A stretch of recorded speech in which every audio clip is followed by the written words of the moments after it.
নমস্কার, আমি রিম্পা। আমার চ্যানেলে না আমি এখন থেকে চেষ্টা করব প্রত্যেক দিনই একটা করে ভিডিও দেওয়ার। তো তোমরা যারা আমার ভিডিওটি দেখছো অবশ্যই আমার চ্যানেলটি সাবস্ক্রাইব করে লাইক কমেন্ট করে আমার পাশে থাকবে। তো আজ সকালবেলা চলে গিয়েছিলাম বাড়ির পেছন দিকে, কারণ আমি রান্নার আগে আমি নিজের বাড়িতে যে লাগানো গাছ আছে আর প্রচুর লঙ্কাও হয়েছে, সেখান থেকেই টাটকা টাটকা লঙ্কা তুলে নিই। কারণ বাড়িতেই যখন আছে একবারে বেশি করে তুলে শুকিয়ে লাভ কী বলুন তো? তাই আমি টাটকা টাটকা রোজেরটা রোজ তুলে নিই। আর এই এত ভালো হয়েছে লঙ্কাগুলো, মানে তোলা শুরু করলে না মনে হয় যেন সবই তুলে নিই, কিন্তু যাই হোক এত আমাদের লাগবে না। আমি তো একদমই ঝাল খাই না, আর আমাদের রান্নায় কাঁচা লঙ্কাটা খুব কম ব্যবহার করা হয়।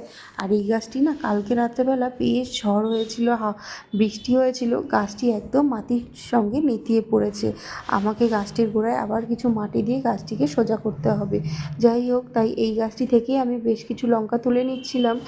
আর নিজে হাতে বানানো কোনো জিনিস যখন এত ভালো হয়, আর সেটাই আমি যখন মন চাইছে তুলে নিয়ে এসে রান্না করছি, বেশ মনটা কিন্তু আনন্দ লাগে। তো যাই হোক, আমি যতটা লঙ্কা লাগবে ততটাই তুলে নিয়েছিলাম। একটু বেশি আছে, এতটা আমার লাগবে না। আর যেহেতু আমি ডায়েটে আছি, তাই আমাদের খুব হালকা মশলায় রান্না হয়। আর আমি করে নিয়েছিলাম ডিমের ঝোল পাতলা করে, আর উচ্ছে কুমড়ো ভাজা, আর করেছিলাম পটল ভাজা, আর একদম তেল কম দিয়ে একটু মুসুর ডাল টমেটো দিয়ে। তো আর এদিকে ঈশান ঈশান সকালবেলা ওটস খাবে, আমি ওটস খাবো, দুজনেই দুরকমভাবে খাবো। তো ও খাবে ওটসের অমলেট।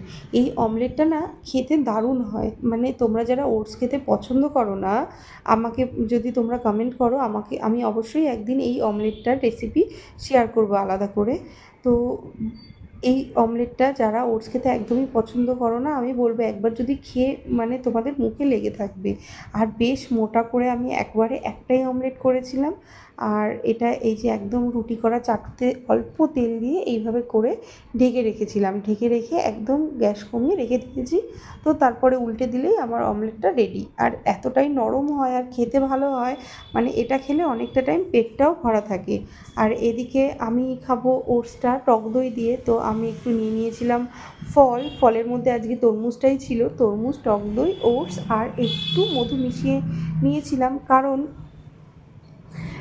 একদম মানে টক দই দিয়ে ওটস খেতে তো ভালো লাগে না, যেহেতু আমি চিনি ইউজ করব না, তাই একটু মধু মিশিয়ে নিয়েছিলাম।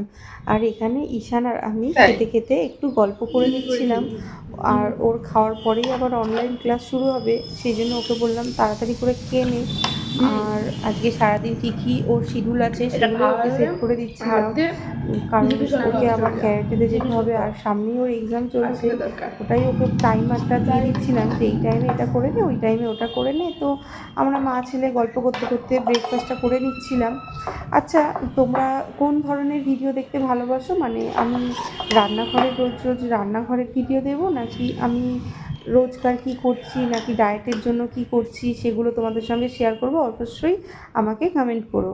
আর এদিকেও অনলাইন ক্লাস করবে, তো আমি ওপরটাতে ওকে এসে লাইটটা জ্বালিয়ে দিচ্ছিলাম। ও এখানে একাই অনলাইনে ক্লাস করবে, আর আমি নিচে গিয়ে কাজগুলো সেরে নেব। তো আমার ভিডিওটি আমি এখানেই শেষ করছি।